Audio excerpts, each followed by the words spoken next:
ಅನೇಕ ಸಿನಿಮಾಗಳಲ್ಲಿ ನಟಿಸಿ ಹಾಸ್ಯ ನಟನಾಗಿ ಗುರುತಿಸಿಕೊಂಡಿದ್ದಂತಹ ರಾಜು ತಾಳಿಕೋಟೆಯವರು ಹೃದಯಾಘಾತದಿಂದ ಕೊನೆಯುಸಿರೆಳೆದಿದ್ದಾರೆ. ಮತ್ತೊಂದು ಕಡೆ ಅದಕ್ಕೆ ಸಂಬಂಧಪಟ್ಟಂತೆ ಅನೇಕ ನಟರು, ನಿರ್ದೇಶಕರು ಎಲ್ಲರೂ ಕೂಡ ಮಾತನಾಡ್ತಾ ಇರೋದನ್ನು ನಾವು ಗಮನಿಸ್ತಾ ಇದ್ವಿ. ಸಿನಿಮಾದಲ್ಲಿದ್ದರೂ ಕೂಡ ರಂಗಭೂಮಿಯಲ್ಲಿ ಸಕ್ರಿಯರಾಗಿದ್ರು.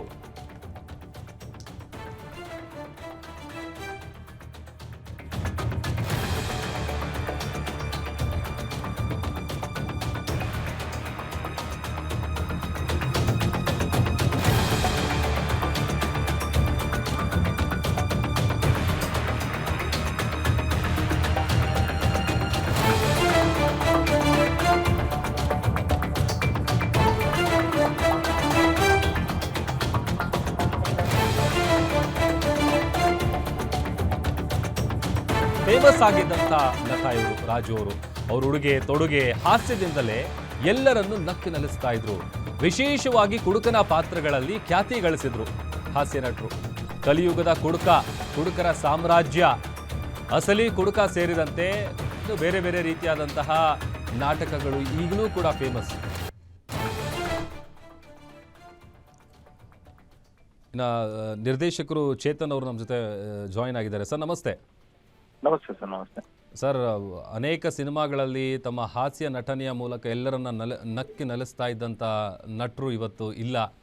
ಏನ್ ಹೇಳ್ತೀರಿ? ಹೌದು, ಇಲ್ಲ, ಮನ್ಸಿಗೆ ಬಹಳ ಬೇಸರ ಆಯ್ತು ಕೇಳಿದ ತಕ್ಷಣ. ಯಾಕಂದ್ರೆ ತುಂಬಾ ಆತ್ಮೀಯರು ಸರ್ ನಮ್ಗೆ. ನಮ್ದು ಬಹುತ್ ವರ್ಷ ಅವ್ರು ಕಾಮಿಡಿ ಸೆನ್ಸ್ ಅಂತಾರಲ್ಲ, ಅವ್ರ ಟೈಮಿಂಗ್ ತುಂಬಾ ವಿಶೇಷವಾದಂತ ಒಂದು ಟೈಮಿಂಗ್ ಇದ್ದಂತ ಒಬ್ರು ನಟ ಅಂತಾನೆ ಅನ್ಬೋದು. ನೀವು ರೀಸೆಂಟ್ ಆಗಿ ಯಾವಾಗ ಭೇಟಿ ಮಾಡಿದ್ರಿ ಸರ್? ಒಂದು 6 ತಿಂಗಳು ಆಗಿತ್ತು ಸರ್. 6-7 ತಿಂಗಳು ಹಿಂದೆ ಭೇಟಿ ಆಗಿದ್ದು. ಬಟ್ ಏನಂತಂದ್ರೆ ಈಗ ನಾವು ಮುಂದಿನ ಸಿನಿಮಾದ ಇದ್ರಲ್ಲೂ ಕೂಡ ಅವ್ರಿಗೆ ಅಂತ ಒಂದು ಪಾತ್ರವನ್ನು ಬರ್ಕೊಂಡಿದ್ದೆ. ಅವ್ರ ಜೊತೆ ನಾನು ಜೇಮ್ಸ್ ಚಿತ್ರ ಮಾತ್ರನೇ ಮಾಡಕ್ ಆಗ್ಲಿಲ್ಲ, ಕರೋನಾ ಸಂದರ್ಭಗಳು ಅವೆಲ್ಲ ಇದ್ದದ್ರಿಂದ. ಬಟ್ ಏನಂತಂದ್ರೆ ಅದೇ ಇದೊಂದು ಶಾಕಿಂಗ್ ನ್ಯೂಸ್ ಅಂತಾನೆ ಅನ್ಬೋದು. ಬಹಳ ಅವರ ಒಂದು ಅದ್ಭುತವಾದಂತ ಒಬ್ಬ ನಟರನ್ನ ಕಳ್ಕೊಂಡಂತ ಒಂದು ನೋವಿದೆ ಖಂಡಿತ. ಅವರ ಸೆಟ್ ಅಲ್ಲಿ ಇರ್ತಾ ಇದ್ದ ಅದ್ಭುತ ಮನುಷ್ಯ ಅಂತ ಅನ್ಬೋದು. ಯಾಕಂತಂದ್ರೆ ಅವರು ತುಂಬಾ ಬಹಳಷ್ಟು ಒಂದು ಬಡತನದಿಂದ ಬಂದು ಒಂದು ತಮ್ಮ ಪ್ರತಿಭೆಯಿಂದ ಬದುಕನ್ನ ಕಟ್ಕೊಂಡವ್ರು.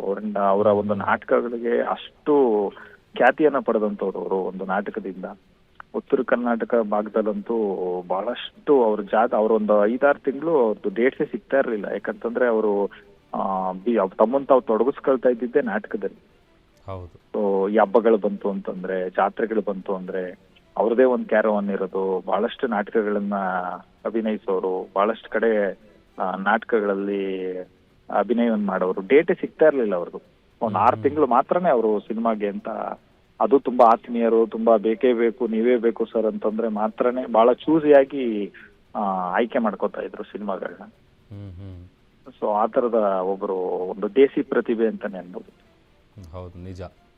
ಸರ್, ಅವರ ನಟನೆಗೆ ನಾನು ಒಂದು ದೊಡ್ಡ ಅಭಿಮಾನಿ. ಯಾಕಂತಂದ್ರೆ ಆತರ ತುಂಬಾ ರೇರ್ ಟೈಮಿಂಗ್ ಇದ್ದಂತ ಒಬ್ರು ನಟರು ಅಂತಾನೆ ಅನ್ಬೋದು. ಹೌದು. ಅವರ ಮಾತಾಡೋ ಶೈಲಿ ಇರ್ಬೋದು, ಅವರ ಭಾಷೆ ಮೇಲೆ ಇದ್ದಂತ ಒಂದು ಹಿಡಿತ. ತುಂಬಾ ಕಮ್ಮಿ ಕಲಾವಿದ್ರು ಆತರ ಸಿಗ್ತಾರೆ ನಮ್ ಕನ್ನಡದಲ್ಲಿ. ಅಂದ್ರೆ ರಂಗಭೂಮಿಯಿಂದ ಬಂದಂತವ್ರು, ಭಾಷೆ ಮೇಲೆ ಒಂದು ಹಿಡಿತ ಇದ್ದಂತವ್ರು ಒಂದು ಸಂದರ್ಭದಲ್ಲಿ. ಆ ಒಂದು ಸಂದರ್ಭದಲ್ಲಿ ಆಗ್ಲಿಲ್ಲ ಸರ್. ನೆಕ್ಸ್ಟ್ ಸಿನಿಮಾ ಖಂಡಿತ ಮಾಡೋಣ ಅಂತಂದು. ಹೇಳಿ ಸರ್, ಪ್ಲೀಸ್ ಹೇಳಿ. ಹೇಳಿ ಸರ್. ಅದೇ ಮುಂದಿನ ಸಿನಿಮಾದಲ್ಲಿ ಮಾಡೋಣ ಅನ್ನೋ ತರ ಮಾತುಕತೆ ಇತ್ತು. ನಾನು ಆಕ್ಚುಲಿ ಈಗ ನೆಕ್ಸ್ಟ್ ಮುಂದೆ ಒಂದು ಗಣೇಶ್ ಸರ್ ಸಿನಿಮಾ ಮಾಡೋದಿದೆ. ಅದಕ್ಕೂ ಕೂಡ ಪಾತ್ರ ಬರ್ಕೊಂಡಿದ್ದೆ ನಾನು. ಬಹುಶಃ ಇನ್ನೊಂದು 20-25 ದಿನದಲ್ಲಿ ಖಂಡಿತ ಒಂದು ಮಾತುಕತೆ ಮಾಡೋ ಒಂದು ಇದ್ರಲ್ಲಿ ಯೋಚನೆ. ಇದೊಂದು ಸಡನ್ ಶಾಕಿಂಗ್ ಸಂಗತಿ ಸರ್ ಇದು. ನಿಜ. ಅದು ಇತ್ತೀಚಿನ ದಿನಗಳಲ್ಲಿ ಸ್ವಲ್ಪ ಹಾರ್ಟ್ ಅಟ್ಯಾಕ್ ಕೇಸ್ಗಳು ಜಾಸ್ತಿ ಆಗ್ತಾ ಇದೆ. ಅದೊಂದು ಸರ್, ಅದೊಂದು ತುಂಬಾನೇ ಎಲ್ಲ ಈ ತರ ಹೃದಯಾಘಾತ ಅನ್ನೋದು ಒಂಥರ, ಅಂದ್ರೆ ಯಾರನ್ನು ಪ್ರೆಡಿಕ್ಟೇ ಮಾಡಕ್ಕಲ್ಲ. ನಾಳೆ ದಿನ ಯಾರ್ದು ಹೆಂಗೆ ಏನು ಅನ್ನೋದೇ ಗೊತ್ತಾಗಲ್ಲ. ಬಹಳ ಅದೊಂದು ಶಾಕಿಂಗ್ ಸಂಗತಿ ಸರ್. ತುಂಬಾ ಜಾಸ್ತಿ ಆಗ್ತಾರ ಅಂತದ್ದು.